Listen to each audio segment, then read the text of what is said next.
ಹೇ guys, welcome back one more log.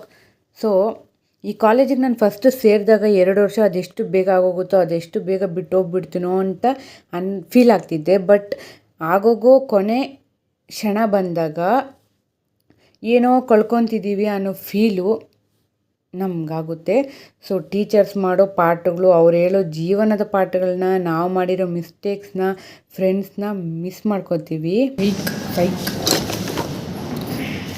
ಜೂನ್ದಲ್ಲಿ ಉದ್ಧಾರ ಆಗಬೇಕಂತ ಹೇಳಿದ್ರೆ ಎಕ್ಸಾಮಲ್ಲಿ ಸ್ಲಿಪ್ಗಳು ಎತ್ಕೊಂಡು ಹೋಗ್ಬಿಟ್ಟು ಸ್ಲಿಪ್ಗಳಲ್ಲಿ ಬರ್ದು ಪ್ರಾಕ್ಟೀಸ್ ಮಾಡಿ.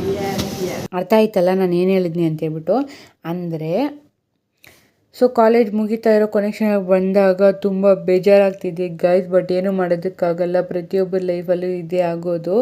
ಸೊ ಅದಾದ್ಮೇಲೆ ಮನೆಗೆ ಬಂದ್ವಿ. ನಮ್ಮಮ್ಮ ಅಂಗಡಿಯಲ್ಲಿ ಮೊಟ್ಟೆ ಎಲ್ಲ ತೊಗೊಂಬೋಗೋ ಅಂತ ಹೇಳಿದ್ರು. ಅಂಗಡಿಗೆ ಹೋಗ್ಬಿಟ್ಟು ಮೊಟ್ಟೆ ತೊಗೊಂಬಂದು ನಮ್ಮಮ್ಮನ ಅಂಗಡಿಯಲ್ಲಿ ಇಟ್ಟು ಈ ಲಾಗ್ನ ಇಲ್ಲಿಗೆ ಕೊನೆ ಮಾಡ್ತಿದ್ದೆ.